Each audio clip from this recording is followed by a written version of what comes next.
Hello there, my crafty friends. It is time for another Scrap-lift Crafternoon, and this time we are scrap lifting our friend Sarah Millerhouse from Sarah Millerhouse Creates on Instagram, and I believe that's the name of her YouTube as well. I'll put all the links in the description below, of course, along with the other hoppers who are joining me this week, and I think it's going to be a really fun lineup. And Tara is coming back with us again this week, and we're having our new friend Isabel joining us. So here is the scrap lift that we are going to scrap lift this week. The layout: she did hexagons in the background.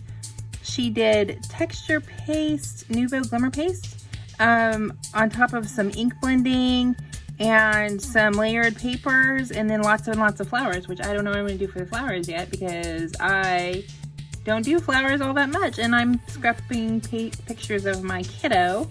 So funny story really quick here. I got this new little paper printer, this new printer thing. It's called a Kodak, what's it called? Step. It's called a Kodak Step, and you print off your app on your phone. It uses zinc paper and ink, so it means no ink, and just prints it out somehow. I don't know what the magic is that happens, but it prints these teeny tiny photos, and they're so adorable. And so since the photos in her layout were very small, I decided to use some photos my son took on the first day of school. He decided he did not want to do first day of school pictures because it's 5th grade and he's cool now, and so he wanted to do these selfies at the end of the day. We decided to do that instead. So these are what I've got, and I'm going to do this page with those. And so she did some ink blending in her background. I'm going to try it. We'll see how it goes. I don't have the fancy blending brushes that she has. I've never really done ink blending before that much, so we're just going to give it a whirl. Okay, so come along with me as I do this. Oh, and funny part is I printed out one of these little, on that little printer, I printed out the photo because it has sticky paper. I'm going to put this on the back of my layout so that I remember that I did this as a scrap lift. Isn't that funny? Okay, so I'm going to use prize ribbon. I would love to use Uncharted Mariner, but I don't have I don't really have that in the I didn't buy myself an ink pad of that yet. I only have the spray, so I might bring the spray in for fun later. I don't know yet. It's undetermined, and I'm not going to show you what my hexagons look like because it's kind of a surprise. I don't really know how this is going to turn out. We might end up with a lot of circles.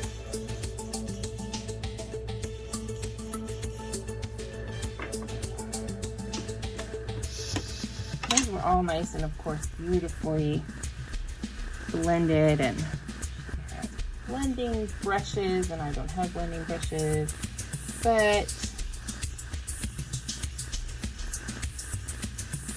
you may get a furry visitor here in a minute. He's been prowling around.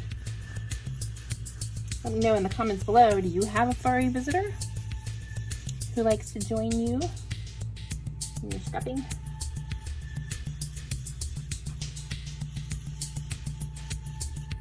I should have put this on my mat just because, not because I'm doing any kind of this, but because this helps it just stay down.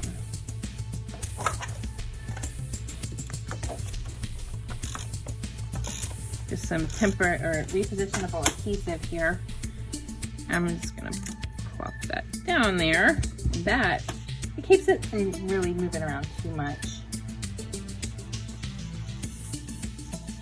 The good thing is, I have more paper if I need to do this again. I don't really know. It's a little bit too, I have a little bit too much circles going on here for my taste, but let's see if I can make it work better.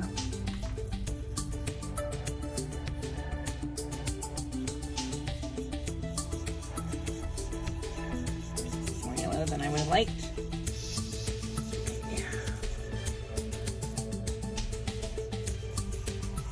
This one's called crushed olive.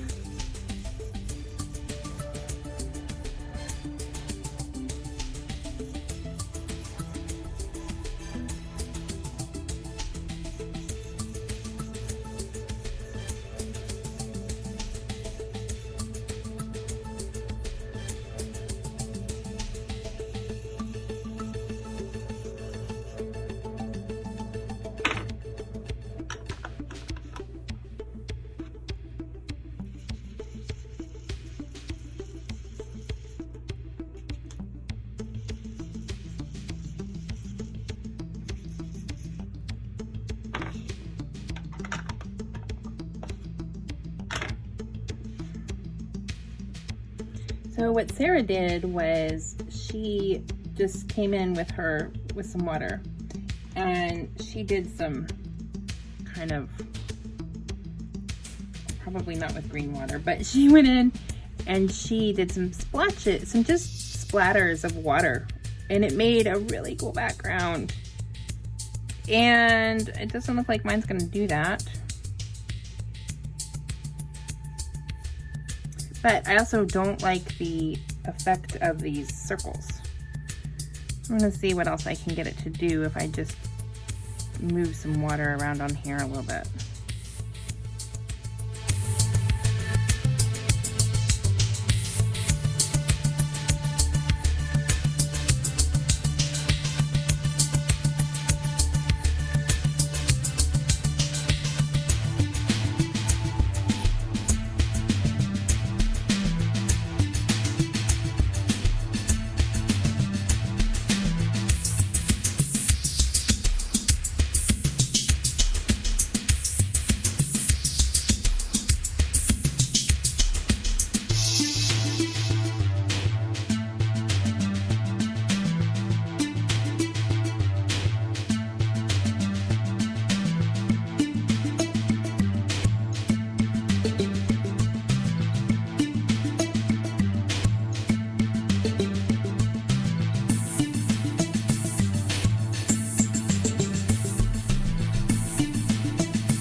Now we're gonna figure out the stencil, and I'm gonna let this dry for just a minute, and I'll be right back. All right, everybody, so here is the cut file that I cut to use for my background. It is actually called Hexagon Background from Confessions of a Paper Addict. But what's really cool is that not only do you get the really neat cutout background, which I trimmed off some of the edge to make more of a organic edge, I guess, to it, but you're also gonna get these extra hexes that go inside, so you can put them in, and you could of course flip over your paper if you wanted to, if it worked with your colors, and then just kind of fill in some of those spots if you really wanted to. I mean, she did that with hers. Like, she used her, you know, she used solid hexagon. She didn't actually use a cutout, but I thought this was kind of fun and something different, and I always like to do my own thing. So I did find this stencil that has some smaller hexagons, because that's what she used, something similar in hers. So I'm going to generally do this. She did them kind of over here and over here, and I'm going to maybe do it down here in this corner. So put some down here, over here, and I think up here. Okay, so hopefully I can remember where that's going to be, because if I try to mark it, I'm sure I won't be able to see it. And I'm going to use some Distress Paste Translucent from Tim Holtz. It's not going to show up very well because it's going to be translucent, but that's okay, because I already have a lot of hexagons going on in the background here, and I'm kind of just doing it as just something extra. And I don't want to do glitter, but I love the way the translucent texture paste looks, and I know it's going to mix a little bit with this oxide, because it is a little bit of a moisture product. So it is gonna give me some color, but the translucency is just awesome.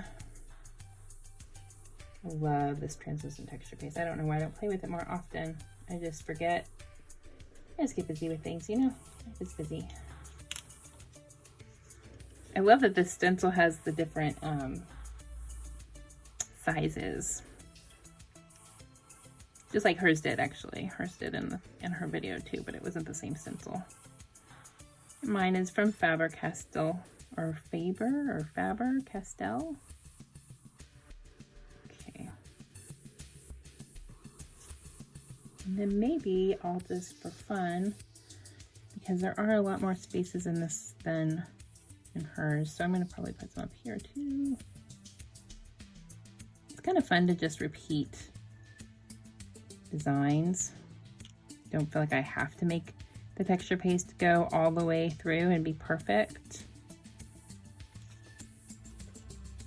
But you'll see once it's dry how neat that looks. All right, so I will let all of this dry and I will return. Alrighty, so I have gotten some of these wooden stars from, I think it's from a mix from Jelly Bean Soup that I had in the store. It had all kinds of different stuff, including stars. And so I actually tried embossing them with embossing glaze. It's kind of hard to see it. They're kind of cool. I like how they look. They aren't perfect, and that's okay. Like some of them are. Turns out it's kind of hard to put embossing ink on embossing on teeny tiny wooden stars, but I like them. So I also cut out a bunch of stars on my Cricut. With my Cricut, I cut out like this kind, and I cut some of these that are just normal stars. This is kind of like the inside of this star, because in the picture, in the original layout, she had flowers, but because my pictures are of my son and we're not really florally kind of people, I just decided to go with stars, because that's what I do that a lot. I switch out when there's something that has a lot of flowers, I'll do stars instead. It seems to work in my world. So I did that. I also cut out with my die cut machine the other night in front of the TV. Since I cut all of these stars off of a piece of Ella and Viv pattern paper called Drips, and then another piece I think is called, I don't remember what it's called, graffiti something, the blues. I had some random places on my page that were without stars, and so I just went in and die cut them from with my Cricut. Well, I mean, not with my Cricut, with my normal plain old manual die cutting machine. So I'm probably gonna try to fit some other stars on here. I haven't even looked at it yet to see where I could fit these, but this one, these were just because if you take these that nest and you cut two of them, so you cut like the bigger one and the smaller one, it will cut this middle section out. Like that's what it'll leave. So I was playing with that. It's cutting out a lot of stars, cutting some little bitty ones. So I'm gonna stick some of those down. Also cut out some hearts because I had extra paper, so why not? So that's what I've got, and I'm gonna stick that down, and hopefully this won't look like a whole mess of stars like this. It'll actually look kind of uniform and like it's supposed to look by the time it's done. So come along with me. I'm gonna just speed this up. I don't think you need to hear me talking about sticking things down. And I hope that you enjoyed it. Don't forget to go check out all the other people on the hop. And if you have any other suggestions for ways to take a floral layout and turn it into something that works a little bit better for a young boy, I'd love to hear your suggestions. So just drop me a comment in the comments below, and I'll read them, and I hope to get back to you. So thanks so much. Don't forget to go check out all the links and the other hoppers. See you at the end.